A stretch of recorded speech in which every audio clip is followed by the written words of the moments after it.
Hello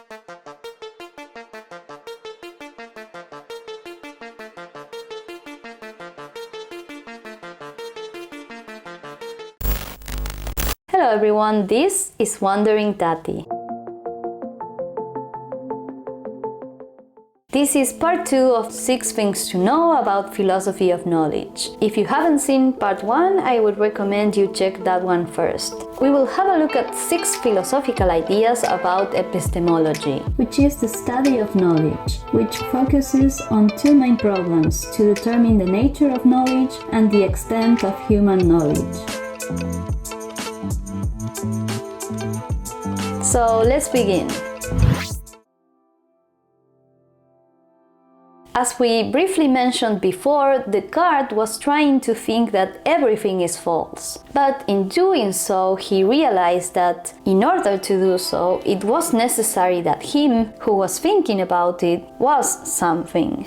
The famous "I think, therefore I am" seemed to him as something that could be accepted without reservations as the first principle of philosophy, even by the most extreme skeptic. The first mention of cogito ergo sum is in Descartes' Principle of Philosophy from 1644. He considered the existence of a demon of sorts, an evil genius who is powerful and deceitful and employs all its energies into trying to trick us. Descartes worried that if the foundations of knowledge were not completely solid, anything built upon them would inevitably collapse. He decided to put all beliefs, ideas, thoughts, and matter into doubt. And he thought that if there was any reason to doubt the truth of something, no matter how slim the doubt, then it should be discarded as false. But according to Descartes' strong criteria for truth, where does that leave us?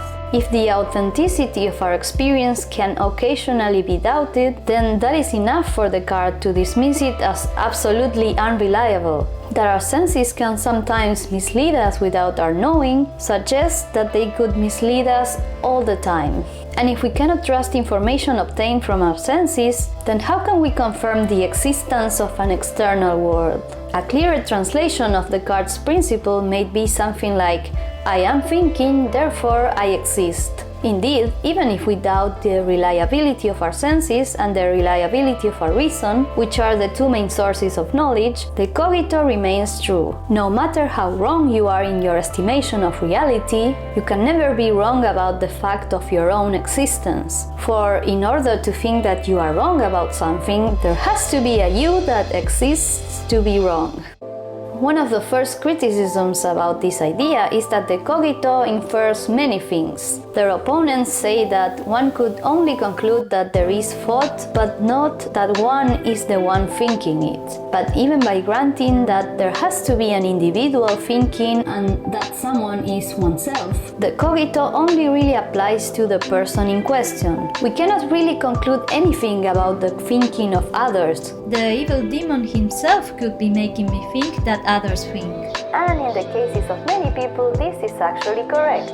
Also, the cogito is in present time, and thus it is possible that I will cease to exist when I'm not thinking. The me established could be nothing more than an instance of self-consciousness, something completely separated from everything else, including its own past. Descartes would propose that all things that we conceive with clarity and distinction are true. How can we be sure of this? Because the clearest and most distinct idea of all is the idea of a perfect, almighty and omniscient God. He would propose that God is then the source of all of our ideas, and since He is good, He cannot trick us, so He will lead us to the truth. And so the real world is restored into existence. Criticisms of this argument are based on the circularity of it. In a sense, clear and distinct ideas are used to prove God, who in exchange is used to prove that we can have clear and distinct ideas. Another criticism is that since there is some trickery going on due to the evil genius, we may think that we are having a clear and distinct idea. But we are prone to be mistaken, something that leaves the door open for skepticism. The big question this time is, how do we attain knowledge? Is it by the use of reason, or does the experience collected through our senses play the most significant part in the way we know the world? This question is at play in the dispute between two philosophical currents, rationalism and empiricism. In order to understand these ideas, we need to make three distinctions. First, a priori versus a posteriori. Something that can be known a priori can be known without a prior experience, that is, no empiric investigation as to how things occur in the world. For example, a proposition like, if the queen reigned at least 4 days, then she reigned more than 3 days, is something that one knows a priori, because it expresses a statement that one can derive by reason alone. We do not need to observe the world to conclude that this is true. On the contrary, a statement like coal is black can be known a posteriori. We would need to verify this by looking at a piece of coal.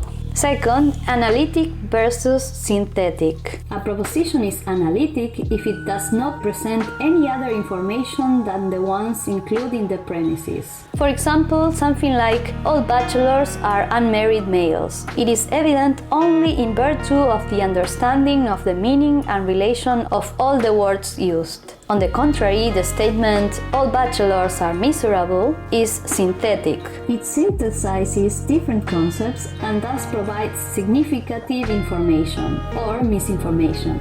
Then we have necessary versus contingent. A necessary truth is something that could not be otherwise. It must be true under all circumstances and in all possible worlds. A truth is contingent if it is true, but it could not have been true if the circumstances of the world were different. At first glance, when an analytical judgment is true, it is true necessarily and known a priori.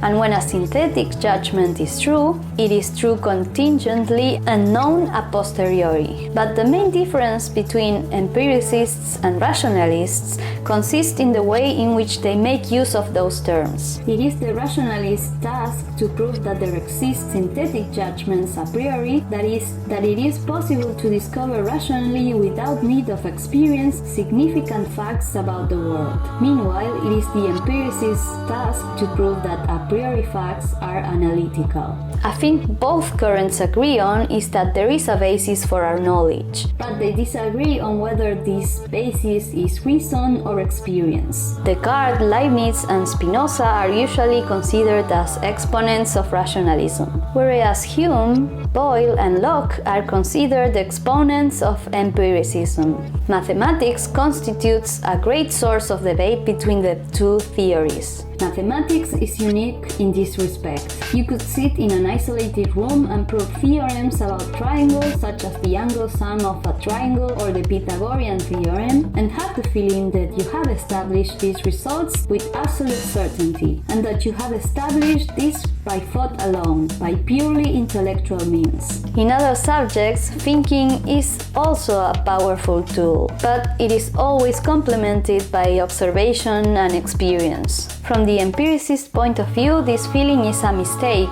a delusion. We think that we are doing pure thought, but actually mathematical thought is generalized experience. We have seen and touched many lines and triangles since the moment we were born.